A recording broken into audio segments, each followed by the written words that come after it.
And thank you for giving me this opportunity to be with you. But unfortunately, I can't speak Spanish. I have to resort to English. So I hope you'll forgive me for that. I met Vicente many years back, as he was explaining. I didn't know him, he didn't know me. This was an international gathering organized by President Gorbachev. By that time, he's a retired president. And I talk about what I do and so on. There were lots of questions about it. And after the session, he came forward. He said, well, that's surprising. Can we do it something like that in Mexico? I said, it can be done anywhere. There's no big deal. But he became very interested, exchanged cards and so on. Then he sent me mails that, he insisted that I should come with him to Guanajuato. Right from there, I said, no, I can't do that. I have other programs. He said, no, I'll just take you there and you spend a day and you come back, whatever you want to do, I'll get you there. I said, I can't do it now, maybe some other time. But if you want to know more about it, best thing would be to send some of your colleagues to come to Bangladesh and see it. All I can do is talk. Talking cannot really do a justice to something. This is really on the ground. So your colleagues can come and look at it and see whether it makes sense, whether this is something can be done in Mexico.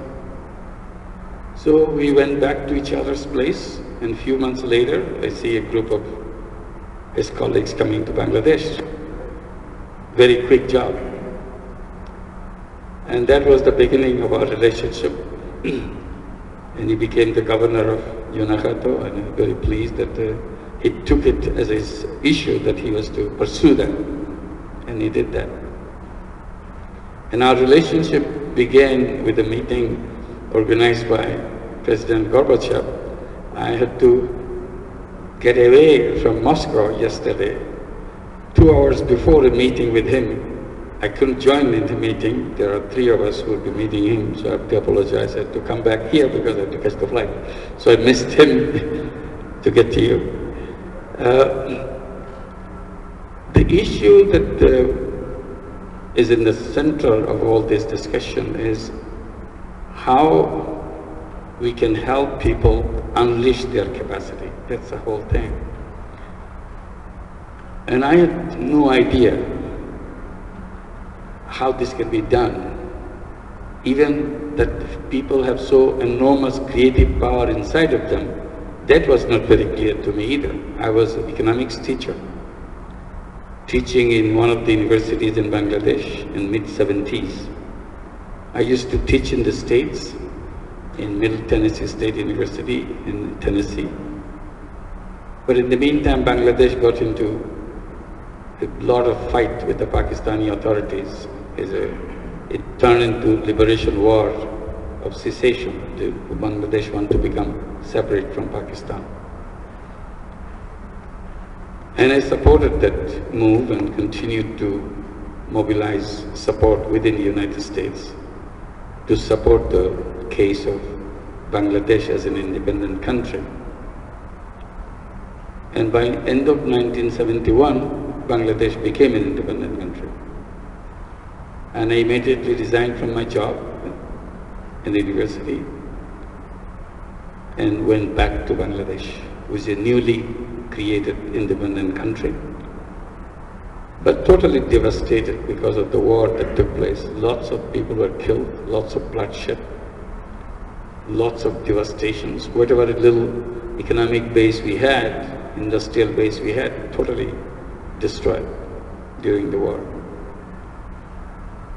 So that's a country where you come back to see there is something that you can do in these rubbles of war. So I joined in a university, Chittagong University, one of the universities in Bangladesh, again to teach economics, as I was doing in the States.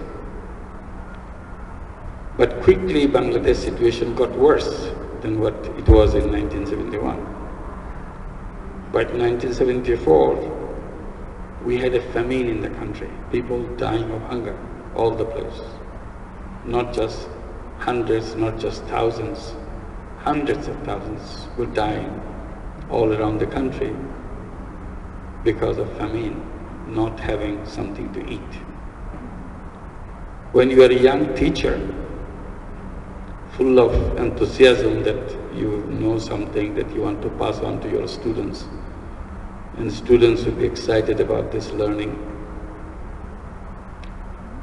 Instead of feeling excited about teaching, I got very depressed, like many people in Bangladesh, seeing the situation that existed.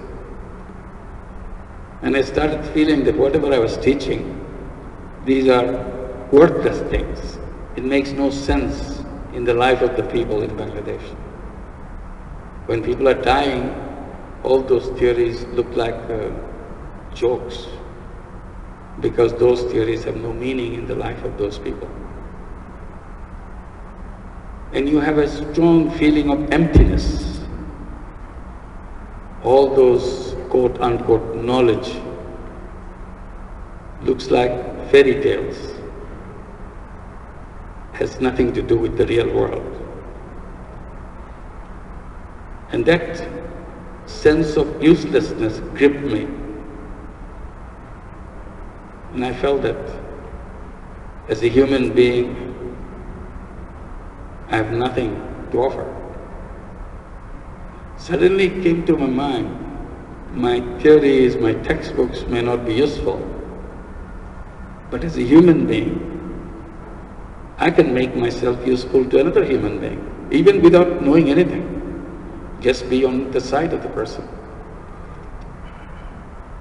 And then I thought, why don't I go out in the village, which is just next door to the university campus, and be with the people, see if I can find something to do for one person, even for one day. So that's all I wanted to do. I was not trying to solve the problem of the economy, solve the problem of the famine. I thought this is too big for me. As a small person, I brought it down to smallest possible size, trying to make me useful to another human being, just one more human being.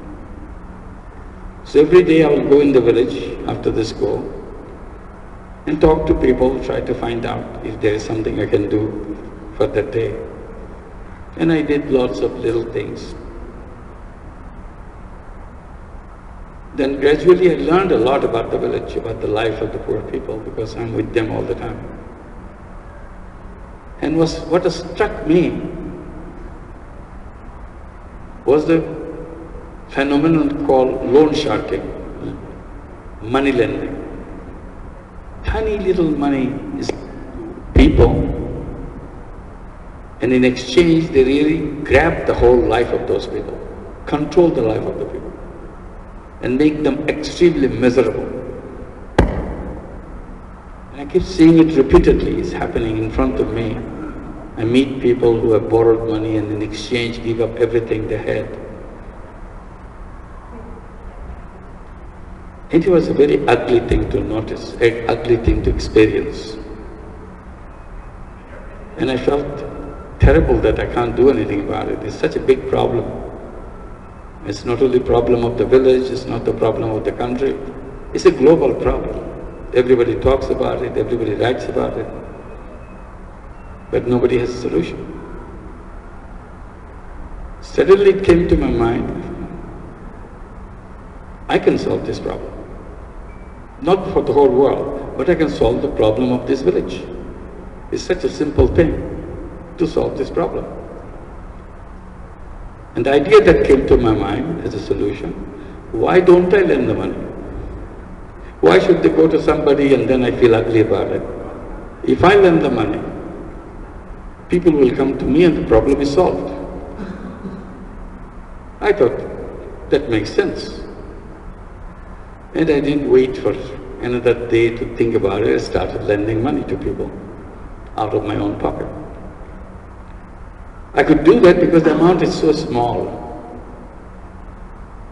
And still, it sounds like a strange thing that my first loan was a total of $27, given to 42 people. So when I say small, probably if you're a banker, you're talking about a couple of $1 million instead of $100 million. It's just a pennies. Then everybody started coming to me. I started lending money. I had a lot of money to give because I earned enough already.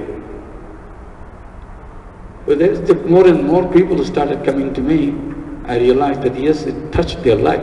Otherwise, they will not be so serious about coming to me. Then the idea came, why don't I link these people with the bank located in the campus? And then the bank can lend the money, and the loan sharks, money lenders will be disappeared. So I went to see the manager of the branch located in the bank, in the campus. He literally fell from the sky. He couldn't believe that I even said such a thing. He said, impossible. Bank cannot lend money to poor people. He gave me 101 explanations why it cannot be done. I said, I don't need explanation. All I do need is you lend the money to the poor people and they have the money, and loan sharks don't take control of their life. He advised me to go and meet the senior people in the banking structure, because he said, I'm a small man, I cannot decide for the bank.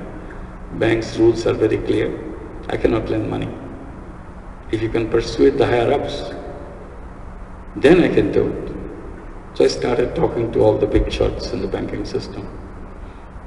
Everybody told me the same thing, it cannot be done. For months I tried to do that. It didn't help. Finally I came up with another idea, and I proposed to them, why don't you take me as a guarantor? I become the guarantor, sign every piece of paper you give me, and you give the money to the people. If they don't pay back, I pay back because I'm the guarantor. They thought I'm just making an excuse to get them the money. I said, no, I'm serious, I'll sign every paper. So they studied it for next 3 months to see whether I'm serious, whether I'm capable. And finally, after 3 months, they said yes. I was very happy that finally I opened the door of the bank for the people. So happily I was signing every single piece of paper and taking money and giving it to people. And it worked. Bank was saying, get ready to pay from your pocket because nothing will happen, this money will never come back. I had no idea. I said, I don't know, I'm doing it. I'm hoping that they will pay back. So I made simple rules and procedures to make it happen. It worked. The more it worked, the more expanded it became. The more reluctant the bank became. Bank thought it would be just a tiny little thing and it would be over, instead of me shouting at them all the time, criticizing them all the time. Now I'll be happy that I don't have to shout against them. But as it grew, they thought it's getting too big.